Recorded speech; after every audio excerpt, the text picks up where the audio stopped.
Okay, welcome everyone to the Antique Radio Club of Illinois virtual forum. This is our 26th in a series, and I'm glad to be here. I'm your moderator, Tom Zaczek, and we've got a great presentation set lined up today, and I'm sure you'll be entertained and it'll be a great time. We have some simple rules for the protocol here. Basically, stay on mute unless you have a question, and you can read the rest of that there. It's important to use the chat window to communicate with people. You can do that, and then at the end of the meeting, save that chat file, and you'll have all the information that was sent back and forth during the meeting. If you have any feedback, send it to that email address there, and I'll always beg for presentations at this point and later in the meeting. Presentations are what makes this go. So please consider being a presenter or even just doing a simple show and tell. We have one more virtual forum scheduled for November 18th this year, and then you can see the 2024 plan. And I'll make a note that we do record this meeting and it gets edited and put on YouTube at a later date. And I'll turn it over to Matt to explain what the YouTube implications are. Matt? Thank you. So, as Tom said, we do record these for later presentation on YouTube. So that means we need to follow the YouTube rules. Most of you have seen this content before, so I'm going to go rather quickly. The main considerations for us are that unless you want what you're showing in your presentation to be seen by everyone on the planet, be careful about any confidential information that's in there. So if you have your phone number or address, you might want to just put that in the chat. The second item is YouTube is careful to check for and restrict any copyrighted information. So make sure that you don't play music from a radio station when you're demoing a radio. As most people may now know, YouTube has a new link that is they call it a handle, but it is basically just a link. They all begin www.youtube.com/@, and then in our case, it is Antique Radio Club of Illinois. All of our videos up there are indexed, so you can just click on the blue time code and jump straight to the content that you want to see. And then if you're interested in seeing all of the presentations in an index that we've had to date, they can be found here. You go to the About page, and then once on the About page, drop down to Full Index of Presentations, and that'll take you to a spreadsheet. The spreadsheet has the description of all our presentations and a link button where you can, again, jump straight to that particular portion on that particular video. Okay, today we have three great presentations lined up. The first is about a museum up in Minneapolis, St. Paul that Matt had visited this summer, and he was so impressed with it that he pursued contacting the folks up there, and he got a hold of Nina, and she's been gracious enough to prepare a presentation and tell us about this wonderful museum. So Nina, I'll turn it over to you. Thank you. Hello, my name is Nina Larson. I am the education manager for the Pavek Museum. We are in St. Louis Park, Minnesota, which is a suburb right next to Minneapolis, the actual urban Minneapolis. So I'm going to tell you a little bit about our museum today, and then I'm actually going to show you a demonstration via video, a demonstration of one of my favorite artifacts. So the museum was founded on October 29th, 1988, to coincide with the War of the Worlds broadcast's 50th anniversary. And actually this year is our 35th anniversary. So we are doing a War of the Worlds radio play with Hall of Fame, Broadcasters Hall of Fame members are going to be doing the reading this October. So that's really fun. But it all started with Joe Pavek. He's the man in the middle there. Joe Pavek was an instructor at Dunwoody Institute in Minneapolis, and he was also a hardware store owner. And when he was an instructor, he started as early as 1946. When he was an instructor, he was teaching Army personnel how to repair radios. And when they were done, they would throw them out, which Joe couldn't stand to see this. So he would save the radios, and that was the beginning of his collection. When he bought Twin City Bolt, which eventually became Pavek Paint Products, he started to store these radios that he saved in the basement of this hardware store. But the hardware store also served other states in the Midwest. So as he was traveling, he would get to know people in his travels for this hardware business, and he would collect more radios and radio parts until the 1980s, when he had over thousands of pieces of radio parts and equipment. So he arranged the basement of his hardware store to essentially kind of put everything on display, and he would actually let people come see it by appointment. But as he was getting up there in age, he wanted to retire. He wanted to let go of his building lease, and he wanted to rehome this collection, but he didn't want to see it split up. So he was looking as early as, I think, 1982 to get somebody to take this collection and take it as one versus having to split it up. But as time went on, that looked like it wasn't going to happen. So he put the entire collection up for auction. That's where we meet Earl Bakken. He is the one on our left here. Earl Bakken, you might have heard that name before. He is the co-founder of Medtronic and the inventor of the wearable pacemaker. He had seen Joe's collection before, and he wanted to help save it after he saw the ad for the auction. Earl was a born tinkerer. He grew up in Columbia Heights, which is a northern suburb in Minneapolis, and he would make radios out of things that he could find around the neighborhood. So he wanted to use Joe's collection for education. And then the man on our right is our last founder. That is Paul Hedberg. Has anybody been to Minnesota before? Specifically, have you guys ever heard of the Jolly Green Giant that we have in Blue Earth, Minnesota? Paul Hedberg is actually known as the father of the giant. So Paul was a station owner, and he got the money to get this Jolly Green Giant statue erected in Blue Earth because he was known as an advocate for local causes, local tourism, and local radio. So at the time, he was the president of the Minnesota Broadcasters Association. So they brought Paul in. The three men met together at a restaurant in St. Louis Park, and they came up with the idea for the Pavek Museum. When it was founded, it was the Pavek Museum of Wonderful Wireless, because it was entirely radio pieces. But over time, we've evolved. We are now just the Pavek Museum. We focus on all forms of electronic communication. So I'm going to give you a mini tour through pictures here. So this is the lobby. This is what you see when you walk in.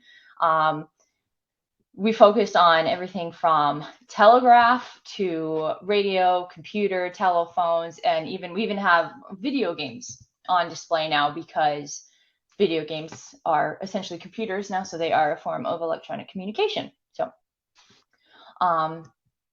we also have a ham shack. So if anybody here is an amateur radio operator, we've built a little ham shack. And if you can see in the right corner there, it says WOEP. OEP was, those were Joe's amateur call letters, and he said it stood for Old Empty Pockets. And then we also have a workshop on site. This is it very clean, which it usually is not. But we used to have, it was very popular, it's called vintage radio service. So people would come in with any kind of vintage vacuum tube radio, and they could get it repaired in this class. The idea was that they could learn how to repair it themselves. We put it on hold this year, and we're redeveloping it. And instead of one class that over the course of 6 Saturdays where people can come in and try and fix their vintage radio, we're going to get a bit more in depth. So we're going to do it in what we're calling phases. So there's going to be a beginner phase where we go over just, finding out if your radio is even worth fixing, and then troubleshooting. And then phase 2 will go over alignment and so on until eventually phase 3 is really just lab time with instructor oversight.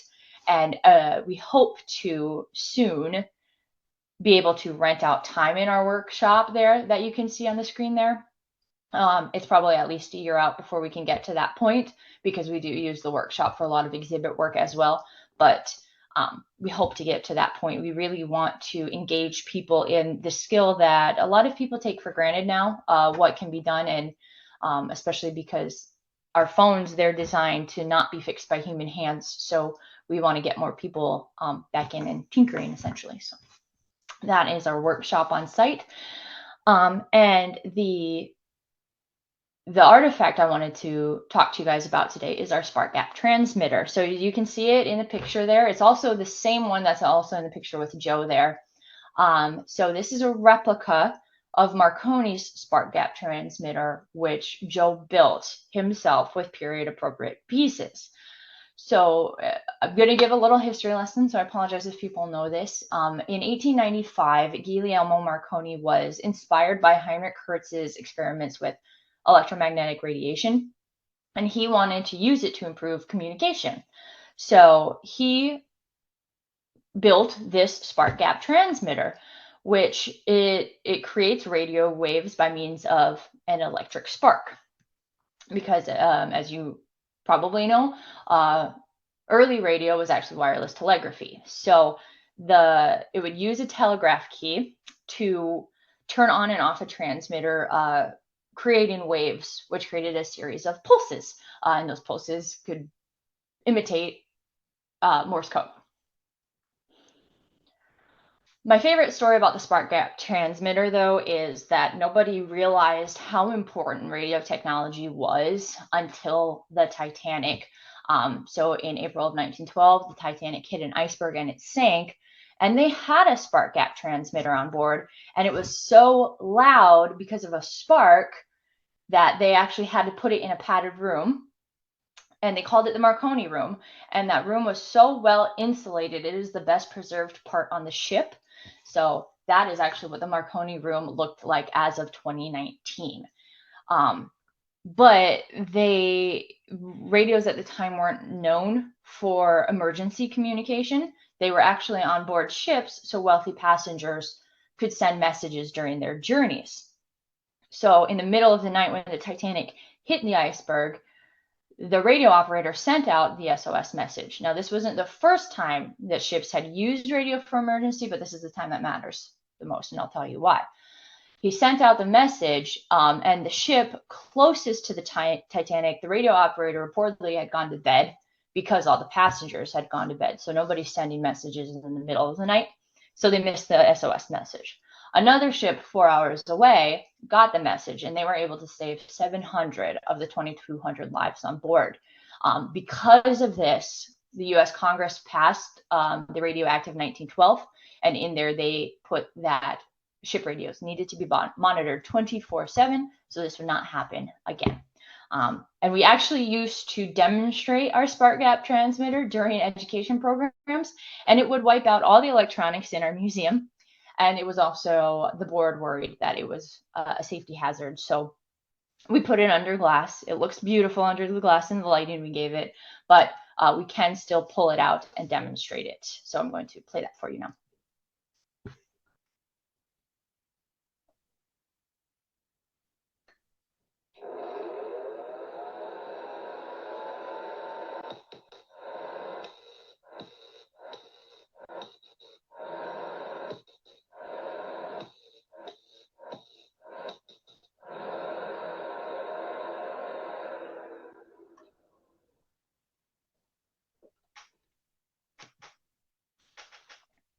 Okay.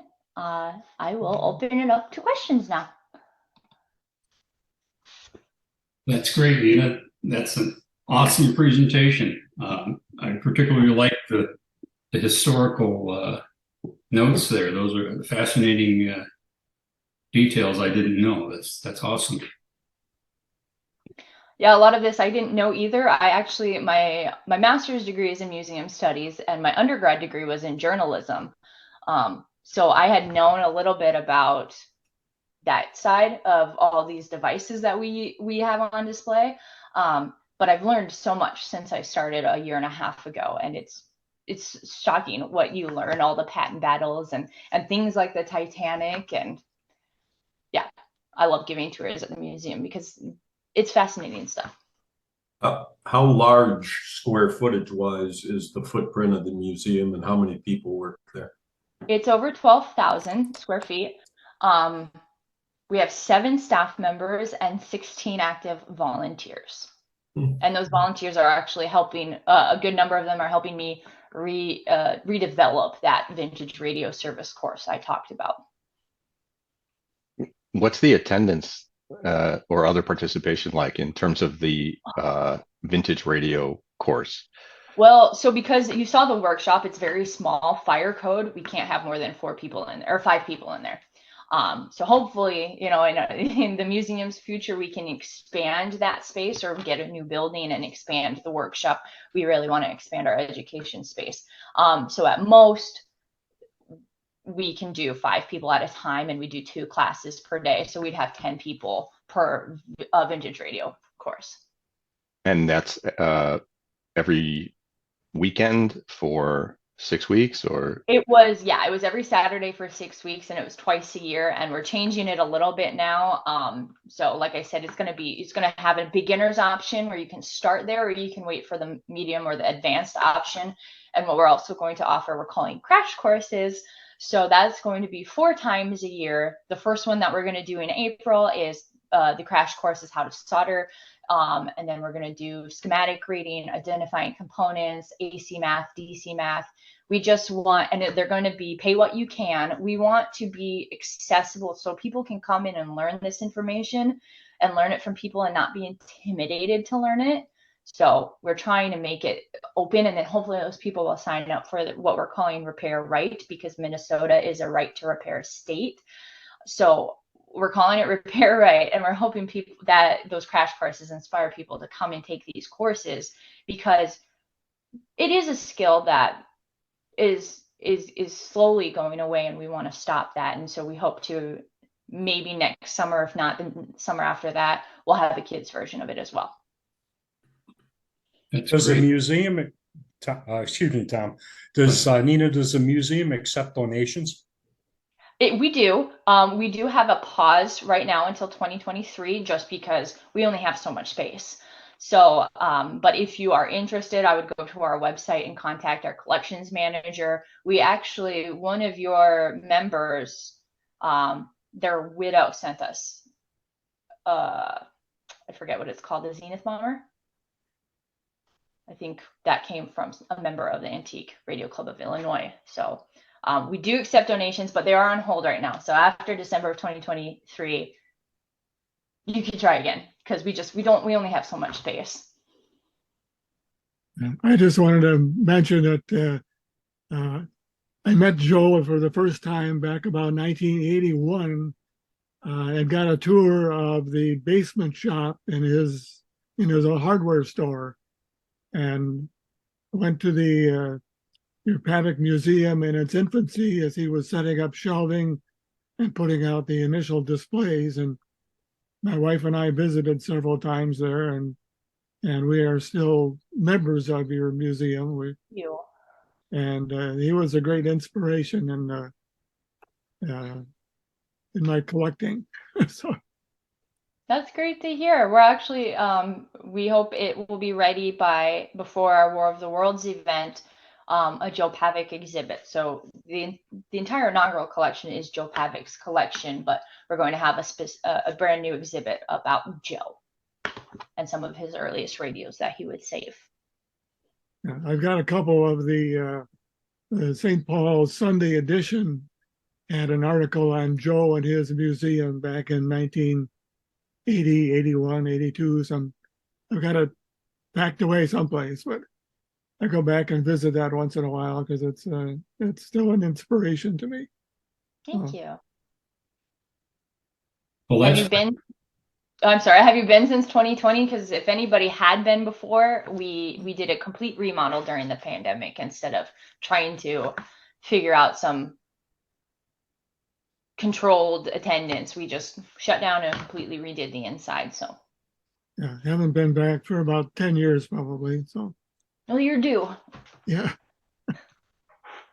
well, thank you so much, Nina. If there's no further questions, we'll prepare to move on to the next one. But I can tell you that it's on my bucket list to get up there. I've never been up there before, so I plan on getting up there.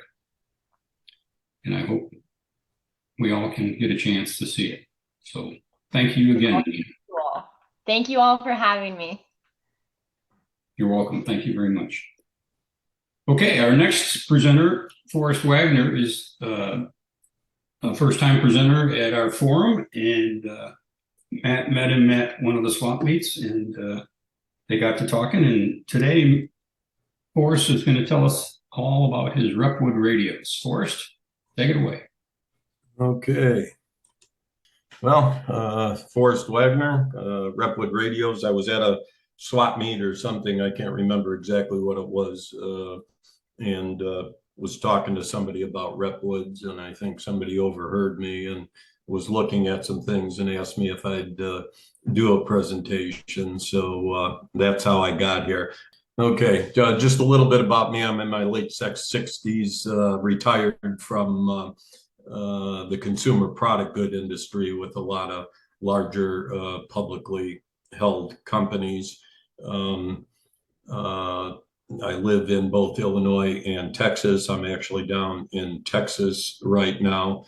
I am not a member of ARCI, but I am a member of the Texas Antique Radio Club, which is out of Austin, Texas here, basically collecting for 25 years. And like a lot of people, when I started collecting, I was collecting everything I saw, which quickly got out of hand, and I figured I needed to trim things back just a tad. So basically decided to limit my collection to primarily Repwood. I have a few other radios, but basically divested all the other radios and have concentrated just on Repwood radios to keep the collection to, well, as minimal as can be. What I did, I've identified 62 different models of Repwood radios that are on my hit list. You know, and that was just through eBay, doing searches out on Radio Museum, things of that nature. So just kept adding to that list over time. And when I was fortunate enough to find one of the radios, I'd try to jump on it as long as the cost was amenable. There's other ones that I passed on, but I didn't want to give my left arm for them, obviously. I'm sure you folks know how that goes.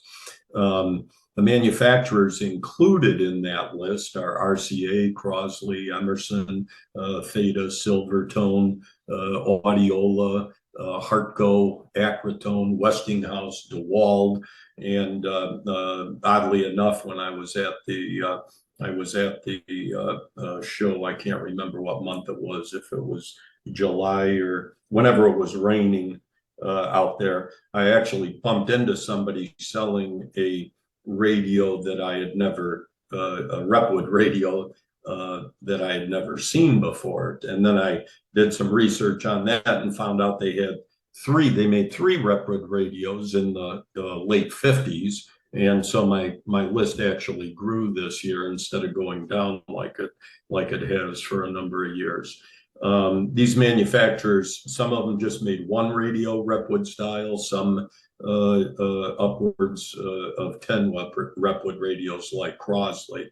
I currently have 48 different models, which includes both tabletop and console upright type radios. And those radios are in a couple of different locations and states. All of them are working models. I've got them all working, with the exception of one. It's a kind of, that's one of those things that I've just never been able to figure out. Someday I'll get around to tackling it, but just haven't done so yet.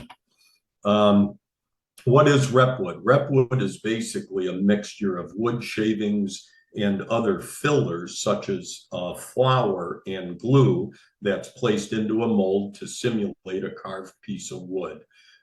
It can be sanded, it can be stained, it can be painted, and it can be varnished. It can also be repaired, and I've had to do so with several different models where something was broken off, and I'll actually make a mixture of Repwood and repair the radio before finishing it off. The company Repwood, or who made Repwood, was actually founded as the Syracuse Ornamental Company back in 1890.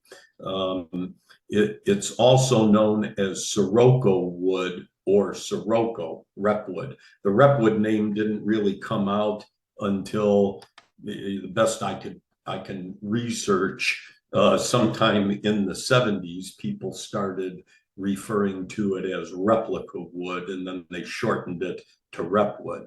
But really the name that the Syracuse Ornamental Company came up with was Sirocco, and that was just a shortened version of Syracuse Ornamental Company. So you'll see the term Sirocco quite a bit. The founder was Adolf Holstein. He founded the company originally doing carved products, but the demand was so high that they led to the development of Repwood or Sirocco. And obviously, when you're hand carving things, the cost because of the labor are real high. He figured out this process where he could make it look like carving and still meet a greater demand for less money. That company, Syracuse Ornamental Company, made a variety of different items originally, such as moldings, scroll work, and brackets through the mid-1930s. The products were produced under contract, and they were made for other manufacturers. And radio manufacturers were one such industry. Radio manufacturers figured they could add some scroll work. And you've seen the radios, when I've identified those models, the models that I've identified are ones that just have the face and the sides or the top, or just the whole face made out of Repwood. I didn't include in my list all of the radios that may have a little bit of scroll work or Repwood grill on it, because the numbers jump up into the hundreds then if you start including those radios. The business grew, and they started selling actually items to retailers. There was such a demand for the items, and they made such things as mirrors, wall hangings, jewelry, brooches, cigarette boxes, thermometers, etc. And this continued into the mid to the late 1960s. Before the 60s, everything looked like wood, and then in the 60s they started, most everything was gold colored, or it wasn't really gold leaf, but spray painted gold. The company was sold in 1965 to Dart Industries, and at that point they switched to injection molding. Dart Industries was big into injection molding. Dart Industries actually owned Tupperware, which I'm sure you've all heard of. And then ultimately the company went out of business completely in 2007, so they no longer exist. So anyway, I'll start off with some of the radios. This was the first Repwood that I had, and it was part of that collection, and I like the look and the style of it. It's an Emerson Pagoda. You see these around every once in a while, but it actually came in a couple of different colors. The interesting thing about this radio is all the, can you see the pointer when I'm on here? You can? Okay. All of the detail work around here was actually gold leaf or silver leafed. Okay. And it's all hand antique. So this is an original model. I've seen these repainted before and stuff where they repaint them in white. But this radio was actually all hand antique and had silver leaf placed in a lot of areas around the radio on the sides and top, front, and this was one of the radios, by the way, that I repaired. This one whole corner here on the top was broken off. Hold on here. Was completely broken off, and I made a mixture of Repwood, and I drilled some pins into the existing Repwood to support it in a few spots, and then actually remade it to match the other corner, and then I painted it and hand antiqued it again to match. So this is a radio you don't see too often. I've only ever seen one other one. It's made by Hartco. It's a Repwood front radio. The case of the radio is actually cardboard covered in leatherette type of material. So I'm just going to blow through these at this point. If anybody has any questions, you can bring them up now if you'd like on specific models. And I don't have all the radios here either that I have. I only took some of them. This is a model called an Acrotone. It's got a Repwood front, fairly ornate. It's actually got a metal cabinet. The body is actually metal. Brand name is Acrotone. They also made it for, as many radios did, it was sold under a different brand name, I believe, to Federated Department Stores. Macy's sold them in their stores. This is an Audiola, another one I bought. I haven't seen this radio other than the one that I got, although I'm sure there's other ones out there. Again, complete Repwood front, but the case or the body is actually cardboard with a leatherette finish again too. So a lot of them obviously didn't survive. It's a fairly common one. I believe there's one up for sale on eBay right now. Westinghouse. This is the only Repwood radio that they made. They call this the Juke, sort of like a jukebox, I guess. It's just a small diminutive tombstone. This one everybody's probably seen if you've been around radios. Crosley was one of the big makers. They made this Gothic style. This is the smallest version that they had, which is called the Elf or the Widget.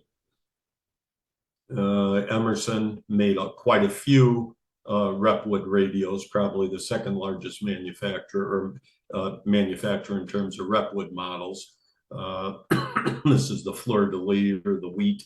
It's model 414. It's the same chassis on the inside as the Mickey Mouse and the smaller Snow White radio. There's just a picture of the side, of the radio itself. I will collect, when I see them, Repwood panels as well too.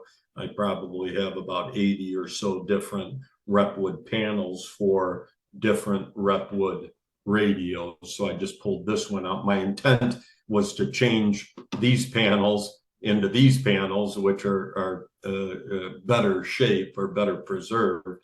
So just something that I haven't gotten around to.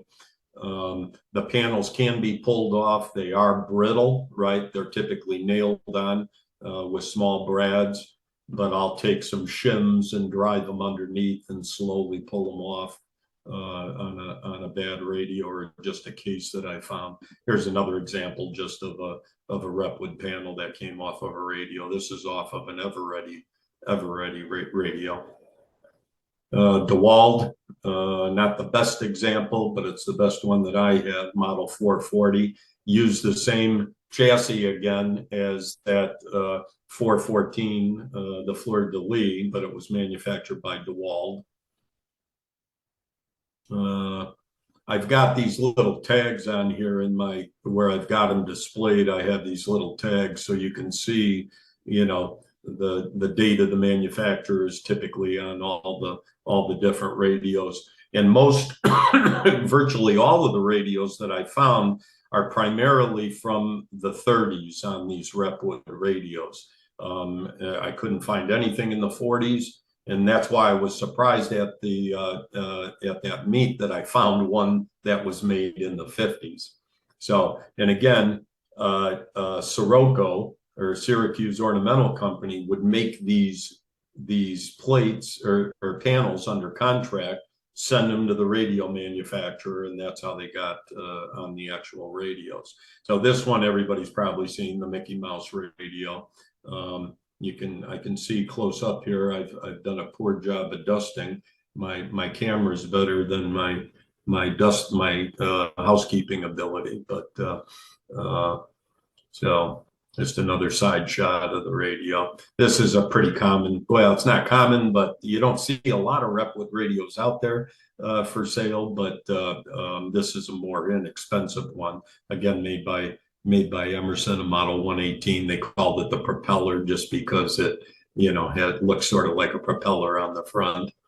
RCA 22S is a more of a Gothic style radio. I'm sure you've all seen these as well too. They have a handle on the top and 4 Repwood plates all the way around.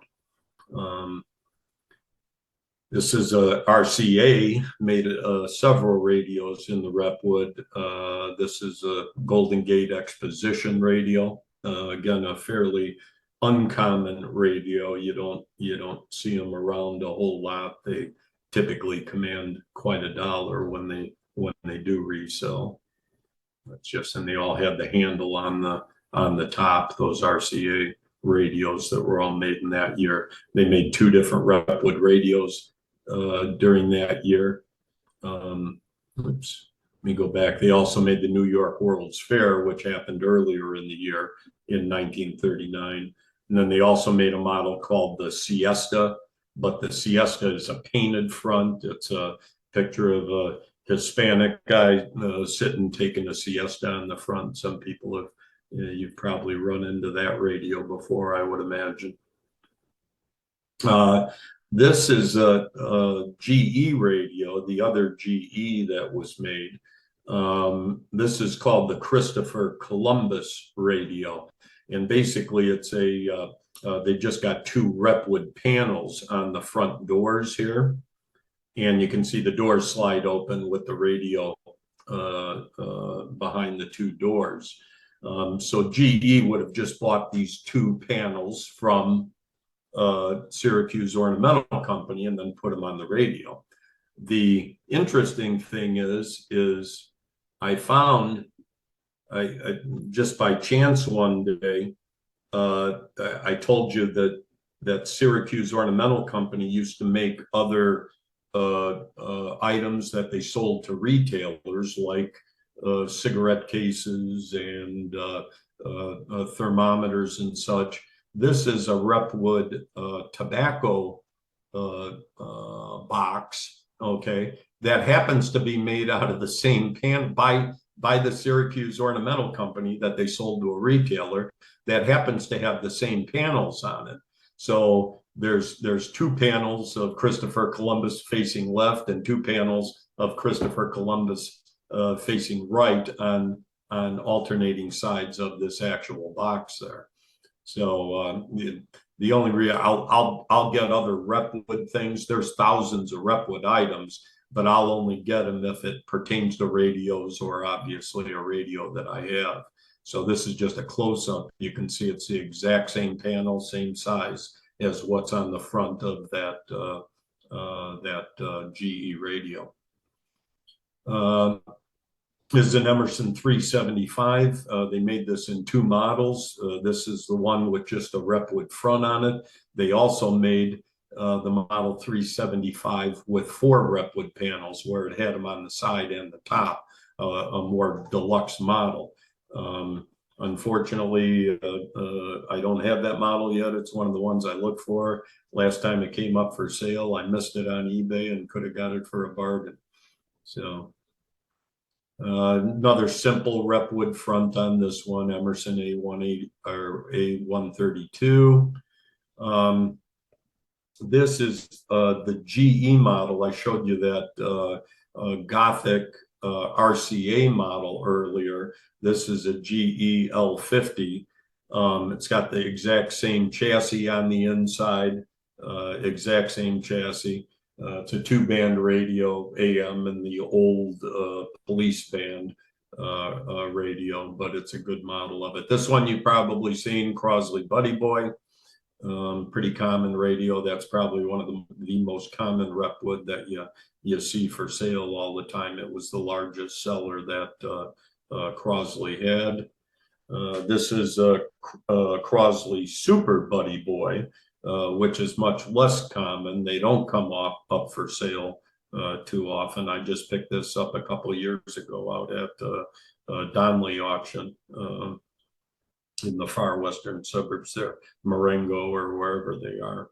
So this is another Crosley Boy, referred to as the new Buddy Boy. This I have. This is actually, remember I told you they made thermometers and all those sorts of things out of Repwood and sold them at retail or through retailers. This is actually a solid Repwood piece that's a thermometer, but it's made to look like a radio. So when I saw this, I picked it up just because it was a quote unquote Repwood radio. So, and then this is the newest one that I bought. I didn't buy this at the meet, but this is one of the models that I saw at the meet. This was made in the late 50s, 1958. I haven't even made a card for it yet, but it's made by Dumont, and they made 3 different models of this with a similar style Repwood front, and then it's got a metal case on it. So then I do carry or do collect some speakers too, if they're pertaining to Repwood. I think I've got 8 or 9. There were quite a few speakers that were made, and again, I'm sure you've seen these. This is the night drum speaker, and then I think I may have even seen this in the background of somebody's picture or something here today. Everybody's probably seen this one as well too. So so that's it on the Repwood, and I do collect some other things like old Victrolas, and I probably got a dozen of those. You can see I have Repwoods behind the bar there in the basement, and then about the only I've got 2 other radios, and I just threw this out there for the heck of it. This is a E.H. Scott Phantom Deluxe that I rehabbed completely. So and I'm sure everybody's familiar with these as well too. The reason I like this is when I got this, the chrome is literally a 9 out of 10. So can't get much better on it. So that's the only reason I threw this out here. I do have a couple other radios, but primarily just Repwood at this point. So anyway, are there any questions? Let me Yeah, I have one. yes. I have one Repwood, which is the Crosley Powell. Are you familiar with that? Oh, sure. Yeah, I have it. Yep. Yeah, it's a nice radio. They made 4 different Repwood console type units. So I'm still searching for one of them, but a little harder to get. I'll see them come up, but they're too far away from me to go pick the things up. But yeah, no, I like the PAL. Nice radio. Might I show that, Matt? Sure.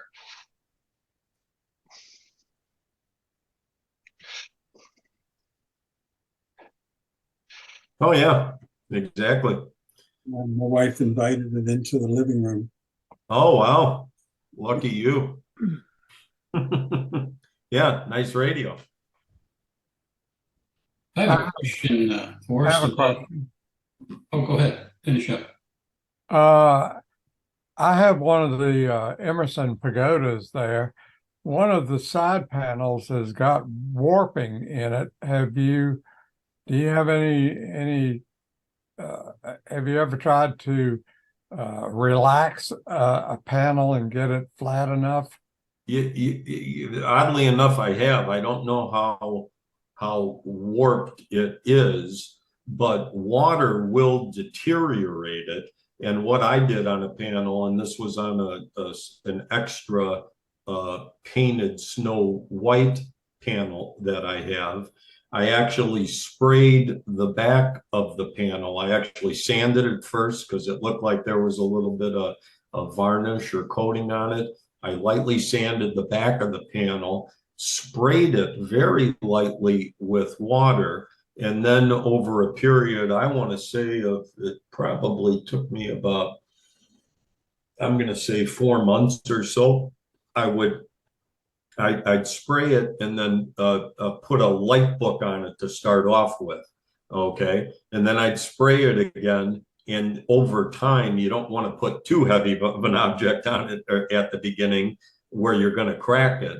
But I've taken the panel off, sprayed the back, and then used increasingly heavier items to bring it back to flat. And every time you do that, it'll once it dries again, it'll stay at that new angle or warpage. So you just keep doing it till it gets flat. Yep. Okay, I get the idea, and Yep. And if it doesn't work for me, then I've got you to blame. Yeah. Or give it to me and I'll do it. Which one is it? It's a pagoda? The Yeah, same one that I have or the brown yeah. one? No, it's the white one. It's with the whiter one, the cream colored? Yeah. Yeah. Yep. That's a really good sounding radio. Out of all the radios I have, that's probably the best sounding radio that I have. Yeah. And that has short wave on it too, and it works really well. Yeah. All right. Thank you. Yep. Well, that's an I amazing had a quick collection. question. Oh, sorry, Tom. I was just gonna say that's an amazing collection you have, Forrest, and I actually had one of those Hartco radios that you Oh, did showed you? with the Repwood front and the cardboard body. Right. I had it for sale on the Radio Attic a couple years ago, and I think you contacted me about it. Oh, did I? Yeah, because I remember you saying you only saw one other one. Yeah. Well, that was it. I have a quick question for us about the deterioration of Repwood. Do you have to do anything special, like to preserve them? Do you have to worry about humidity, that sort of thing? No, I haven't had a problem with humidity, but it's, I'm in a conditioned house. I would imagine if the humidity was real high, that it could affect it and warp a radio. I mean, water is an enemy of Repwood, but you can get them a little wet. You just, if they get real wet is when you have the problem. So, and that's obviously why a lot of them didn't survive. You let them sit in water for a little while, they'll really deteriorate. And it is fairly brittle stuff. It's fairly solid, but you crack it hard or drop it, it's gonna break. It's not gonna stand up like real wood would. Okay, thank you, Forrest. Yep. Are there any other questions for Forrest? Okay, great. I must say that you probably have a very unique collection that probably doesn't exist anywhere else. Yeah, well, thank you. Yeah. And I appreciate you sharing it with us today, and it's a great thing. So, yeah, thank you. Okay. Our next presenter is Robert Lozier. He's done many presentations for us, and today he's got another one of his great presentations about a European radio. So I'll turn it over to Robert. All right. Thank you. This presentation runs, I think, about 20 minutes. Vintage radio item with little known facts or lore. The Philips Philetta Model 204U of 1941, their first line of AC/DC mains receivers.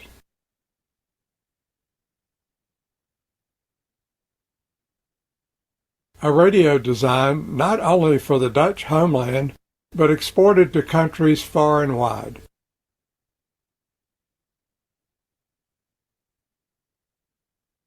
There are three basic versions of the chassis.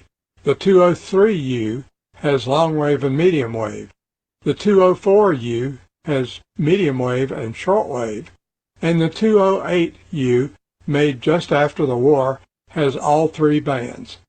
The U208 can be found under at least 16 different brand names. This advertisement is for Finland.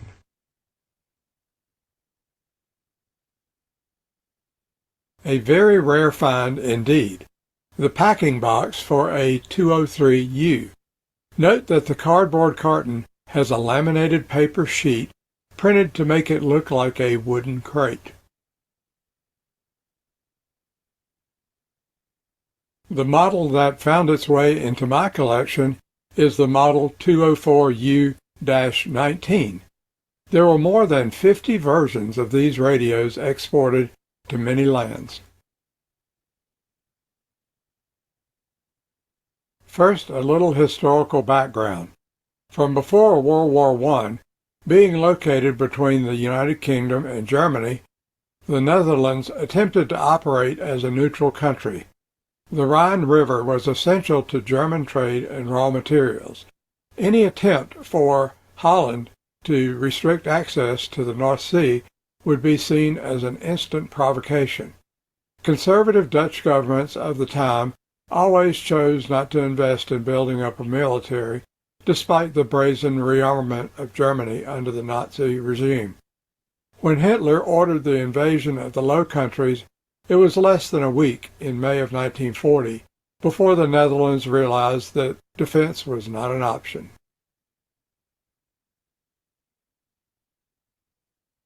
My 204U was made in the Netherlands during that period of German occupation.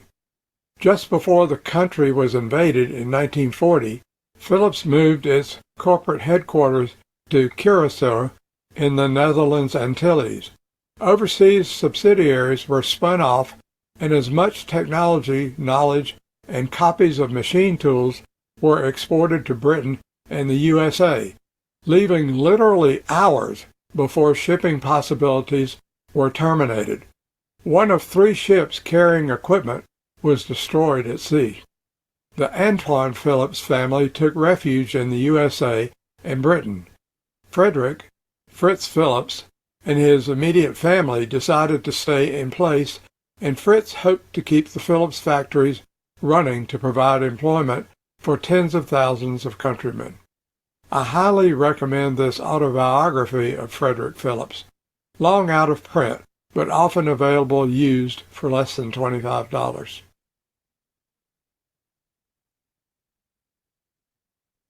Prior to 1943, the Germans thought that they would be able to convert the country to the New Order, and thus really did not intend to destroy infrastructure. As far as the Philips industries were concerned, to a large degree, they were permitted to run under their own management structures, the management being held accountable to German managers called Verwalters, whose mandate was to see that manufacturing output would aid in supporting German military and Nazi political objectives, most notably the production of commodity vacuum tubes for their homeland receivers, and eventually some 30% of Philips tube manufacturing was directed towards German military radio equipment.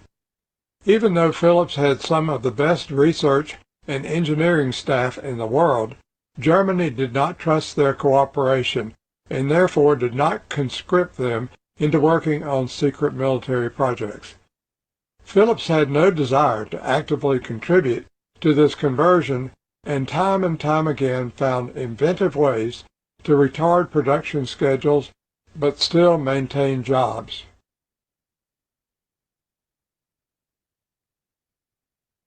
While cheap AC/DC sets had been made in the USA, Since the mid-1930s, Philips did not produce their first AC/DC sets until the Falletta model of 1941, designed around their first series of 8-pin Lochtel-type tubes designed for home broadcast receivers. This type of tube construction scheme was first employed by Philips in the circa 1939 Type EF50 9-pin tubes. For military high-frequency applications and television, this proved to be one of the most useful tubes of the early war years in Europe. In the USA, similar attempts were underway to make tubes with this style of envelope, and actually Sylvania wins the first-to-market claim with their number 1231 pentode in a news release in the Sylvania News, May through June 1938.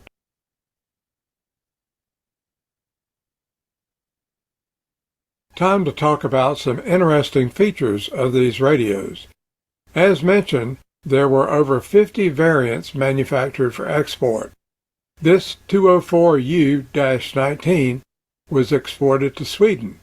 Swedish safety standards required that the mains cord must be disconnected from the radio if any safety covers were removed. Therefore, a 2-pin receptacle was attached to the ventilated metal back cover. This metal cover also served as an antenna for local reception.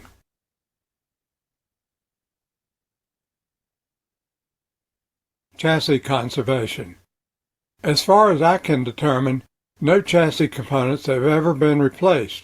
Only 2 tubes, the rectifier and audio output tube, have been replaced. The tube lineup makes use of their first application of a glass button base with connection pins molded in place and a metal collar with center locking pin, first seen in the Sylvania Lochtel tubes of 1938.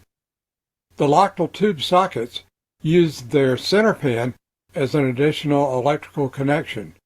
The walls of this center socket location often become cracked. This was true at one of the replaced tubes. Fortunately, the pieces remained and were glued in place with CA adhesive. If I had to do it over again, I would consider using rubber-filled CA adhesive. It should be more forgiving of stress. With only this minor repair, the radio remains an accurate historical reference as to the original construction of the product.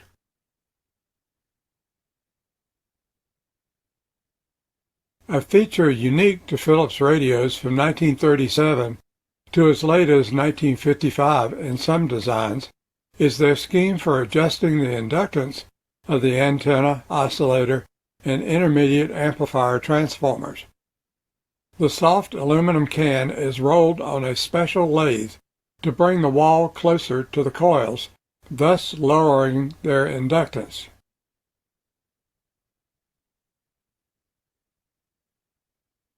This method of tuning meant that the tolerances of other components and placement of interconnecting wiring had to be precisely determined and assembly adhered to. This RF transformer and inductor design was carried over to Philips licensed operations in the Eastern Bloc countries well into the 1950s. The first 2 variations shown here are a IF transformer and oscillator coil. At left is a larger coil assembly as seen in more complex receivers and includes a deck of piston-type trimmer capacitors at the top.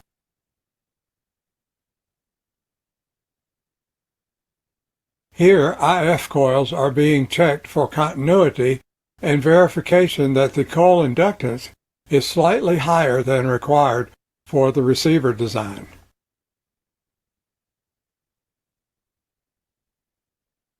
Here is a view of the inductance tuning lathe. The assembly is securely captured on a rotating mandrel, and the operator brings a rolling wheel to contact the side of the can. Pressure forms a groove that approaches the maximum diameter of the winding bobbin, thus lowering its effective inductance, so that the circuit it is wired into will resonate at 452 kHz.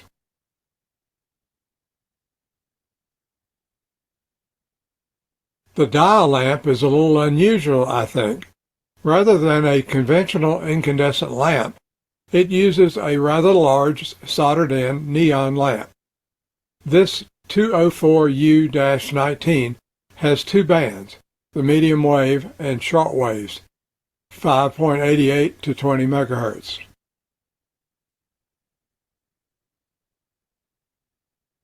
This perspective view highlights the Swedish 2-pin mains disconnect requirement. The round plug mounted on the back of the chassis selects 125 or 220 volt mains use. Other dash number sets might include different mains voltage ranges, such as 150 volts as used in Hungary at the time.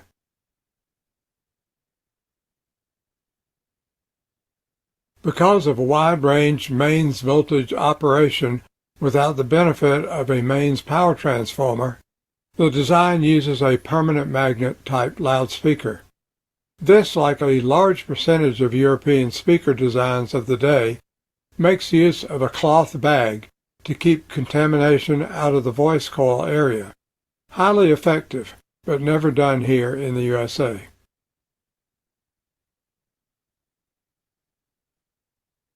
The tuning capacitor assembly is quite robust.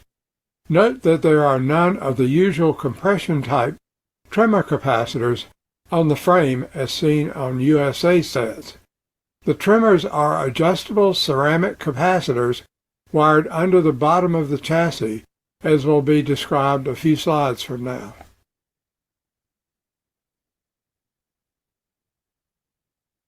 Green arrows. These Phillips paper and foil coupling and decoupling capacitors are inserted into a paper sleeve and overmolded with a tar-like compound said to be highly resistant to high humidity environments. This is consistent with their strategy to sell into global markets with tropicalized chassis. Red arrows. Many Philips radios of this period make extensive use of little tinned copper sleeves formed by winding solid wire into a coil. It makes for a very secure splice or tap with generous solder contact.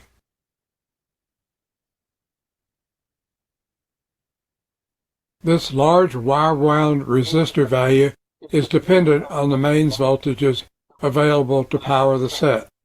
Little cupped ceramic beads are strung on wires passing from the hot resistor, a highly effective way to ensure that the insulation will never char and short through to the chassis.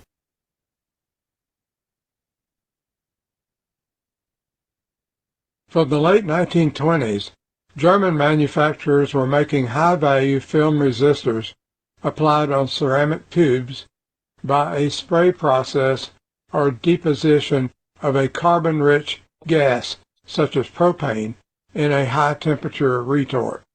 Afterwards, end caps are applied, and then some versions had a spiral groove cut through the film to raise the effective resistor length to the desired value.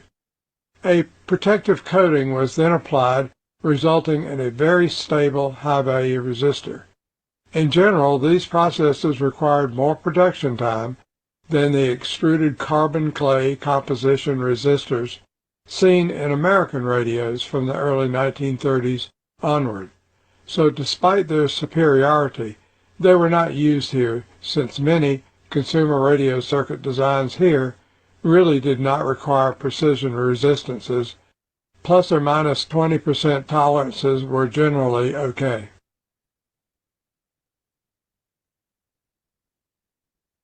Philips also made use of notoriously fragile ceramic tube capacitors in their RF circuits.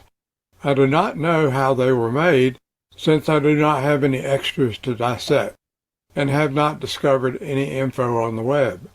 I presume that the inside of the very thin ceramic tubes were coated with metal-bearing paste, and maybe the same paste sprayed on the outside and then fired. Then leads were flow soldered to the inside and outside.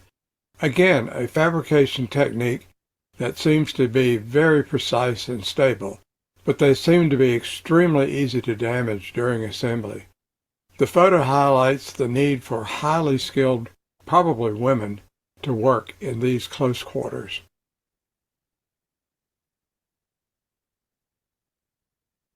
More ceramic cylinders are used for small value trimmer capacitors, as shown by the green arrows.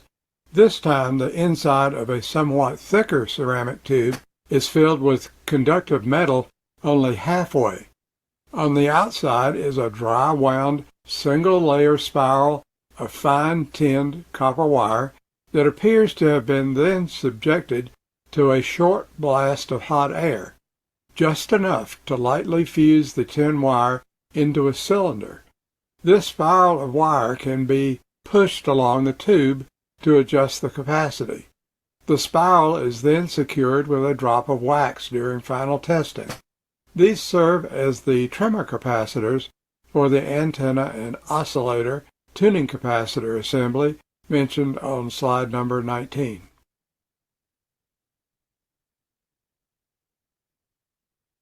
Conservation of the cabinet.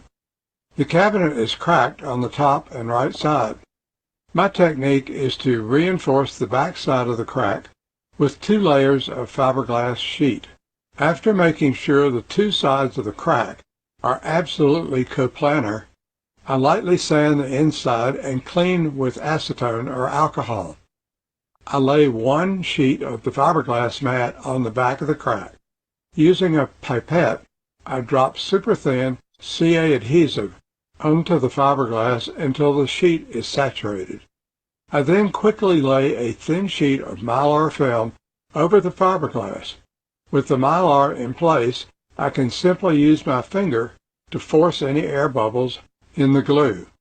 After a few minutes, the CA will begin to harden and the mylar sheet is easily peeled off. A second layer of fiberglass is laid in place and more CA applied with a pipette, followed again by the sheet of mylar film to help force out air bubbles.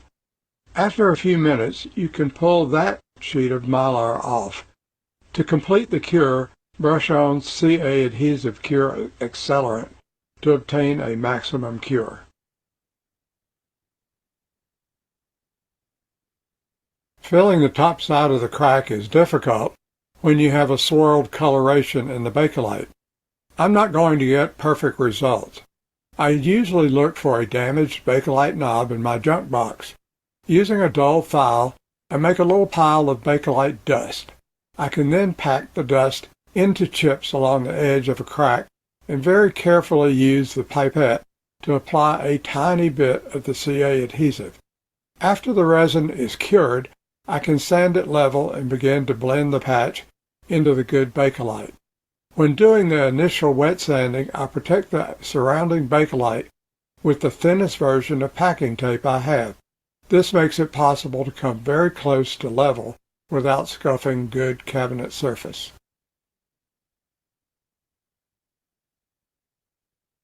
My favorite low-cost method of polishing out Bakelite is to use the Turtle Wax Headlight Lens Restorer Kit. It really works quickly, but it is easy to control. It costs about $10 at any auto parts store and lasts for many repairs. More than likely, you will want to either wax the finished work or maybe even spray a thin coat of clear lacquer to keep the filler in the sanded Bakelite from showing too much.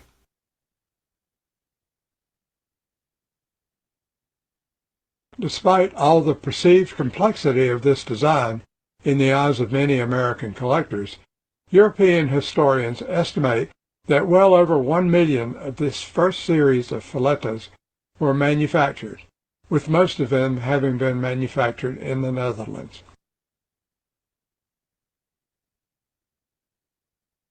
This receiver employs many construction techniques simply never seen here in the USA. Some of it can be credited to Philips' desire to come up with their own patent portfolio that would not require them to pay license fees to other companies. Another reason is that in many cases, the levels of technical skills within the workforce, due to carryover of the concepts of learning through apprenticeships, led to higher levels of workmanship. In general, this having higher manufacturing standards meant that their products could not compete directly on cost to American products. But that was of little importance since this was a time where nationalist protectionist policies, to a large degree, shut out foreign competitors. Philips' response to this was to establish manufacturing and assembly operations in a number of countries so that profits could be generated by selling parts, technical and business services to the affiliate entities. Factories in Hungary, Italy, Prague, the UK, France, Denmark, Finland, and Poland were in operation before 1950. There may have been more.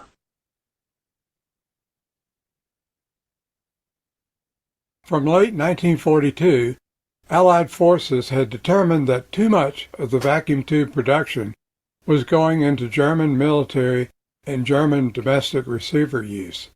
The Royal Air Force conducted a bombing raid planned as Operation Oyster, directed to take out the tube works in Eindhoven on the 6th of December 1942. Back in England, the returning aircraft were met at their airfields by waiting newspapermen who swarmed about the crews and took pictures of the damaged airplanes. That night, parties were held and a concert given with household names from the world of radio entertainment. The next day, the raid was celebrated in the press. The crews were all placed on 3-day leave. For Fritz Philips, chairman of Philips, the destruction came as a shock. Dutch nationalists like Philips had to walk a tightrope. He had to give the appearance of collaborating with the German occupiers while providing a minimal effort in support of the German war industry. Philips had been hamstringing the plant's production for some time, but the overstated reports he had been sending to Germany had apparently found their way to the British Air Ministry. Facing the reality of the destruction the following morning, Philips' first concern was that his skilled workers would be removed to Germany. He immediately set about putting his people to work, clearing the debris, and providing his German overseers with optimistic projections of the plant's return to function. He made certain the repairs proceeded in a deliberate manner. In May the following year, the Gestapo put Philips in a concentration camp for 5 months because he had failed to put an end to a strike. The RAF sent 10 Mosquitoes to revisit the Philips plants on the 30th of March, 1943, to slow the recovery. It took 6 months to restore production. Eindhoven was liberated on the 18th of September, 1944. An intelligence inspection of the Philips plants noted the passive resistance of the Philips leadership and the distrust of their German overseers. It asserted the most effective sabotage agency in action at Philips had, in fact, been the German system of allocation and control. So here you have a rather unpretentious, small table model radio in a brown Bakelite case from the early 1940s. Turns out that it is one of the highest production radios made anywhere in the world during the day, with construction techniques virtually unknown here in the USA. Built under a fascinating set of circumstances that, if we take the time to examine them, can bring us to a much higher level of appreciation of vintage equipment and the circumstances in which they were created.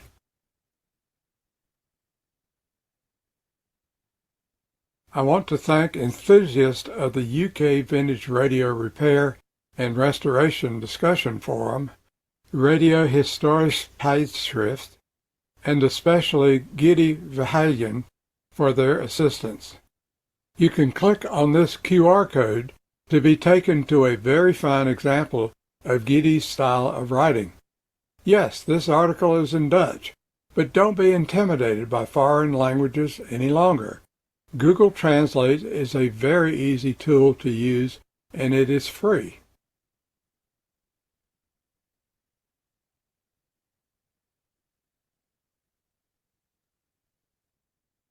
All right, so there you have it. The best I can offer today to fill the time here on the Zoom call. Well, thank you very much, Robert. I tell you, every time you do a presentation, I'm truly impressed and I'm amazed by the depth of your research and knowledge on these topics. And that's an astounding presentation. Thank you.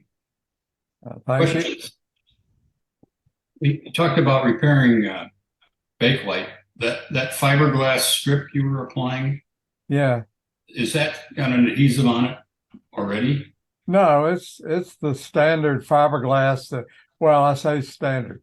There are two helpful grades of woven fiberglass. One is the common that you can get at the auto parts store for body repair. It's a heavier cloth, and then the model aircraft people have a finer weave fiberglass. And if you still have a hobby shop in your area that hasn't been closed or shut down by the internet sales and all that, then they have that. And I actually don't use the CA adhesive anymore or as much because I've fallen in love with the UV cure resins, and they're just terrific. It's a terrific material to work with, and bonds the fiberglass and the bakelite just wonderfully. That's great. Yeah, repairing bakelite looks like an art, but you sure showed us a great technique for that. So thanks. Any other questions for Robert? Okay. Well, thanks, Robert. We look forward to your next presentation, as always, and appreciates it very much. So that's the third and final presentation for today's virtual forum. We will have some show and tells, but before we get to the show and tells, I would like to always ask at this point to consider being a presenter. And if you've got something you want to share with us, presentations are what make this forum a viable thing. And as you can see, we get topics from all over the map and historical collections, everything. So share your collection with us, share some ideas with us, do some research, but please consider being a presenter. So at this point in our virtual forum, we go and open it up for an informal show and tells where you spend a few minutes. So anyone today have a show and tell? Yeah, I've got one, Tom. Oh, Dayle, yeah. Yeah. A comparison of a sort of an unusual early tube. This is a World War I vintage. This is a VT1, Western Electric VT1 that's fairly common. The last date on it is December 19th, 1916. It was the workhorse for World War I. Aircraft, shipboard, submarines, you name it, and lots of them found their way into hands. This is the sort of unusual one.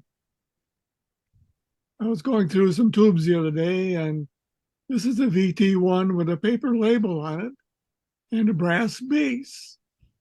There is no identification stamped into the brass base. It's not the same kind of base that Western Electric made. The label says Type VT1. This vacuum tube was made by Western Electric Company for the Signal Corps U.S. Army. The filament is oxide-coated solid platinum. The Greeley-Madison Company, or Corporation, 26 West 23rd Street, New York City. So, looking in the tube data from the Geraldine book, I find that this apparently is a fairly early, with a brass base, it's a fairly early VT1. It's not a one-piece machine brass, but it's formed brass sheet. And just kind of an odd variation. So I don't find it listed in any of the magazines or books out there. I think I've heard that there was some surplus production of VT1s at the end of the war, and so there were small companies that were probably in New Jersey that did a basing or rebasing of those tubes.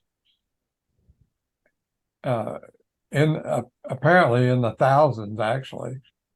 But that was we're talking time frame is late 1919 to maybe early 22 or something like that is where they are being offered in the shops. Okay. I appreciate your comments. Yeah, take it as a comment and not a fact. Yeah. You know, I'm comparing the metal base there to this is a machine brass base, where this is a formed one. So yeah. And I always like to note that when you find the VT1s, you'll notice that some of them are the production versions for the military and all that have the gold slug on the tips of the pins, and the post-war versions, the surplus ones, they cut the gold off and just used solder on the ends of the pins, and there were allegedly thousands of those where they realized the value of the gold on the pins and cut those off and just put solder there. You probably have an example there, right? Yeah, I'm sure I do. I don't have all my VT1s here, but here's another example of one of the VT1 where they ground off the labeling on it. You're a little bit too close there. Yeah. And the paint on the top, in some of those were indicating whether it was a soft tube or a hard tube. Right. Yeah. So. Okay, I'll ask, what's a soft tube? It wasn't pumped down as much, and sometimes they would have argon or something to make a more sensitive detector. The only problem with that is that you had to carefully control the filament voltage to get that maximum detection sensitivity in a grid leak detector, and I don't think it was worth the effort for most people.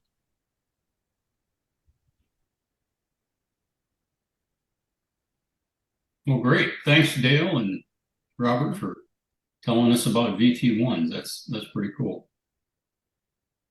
You're welcome.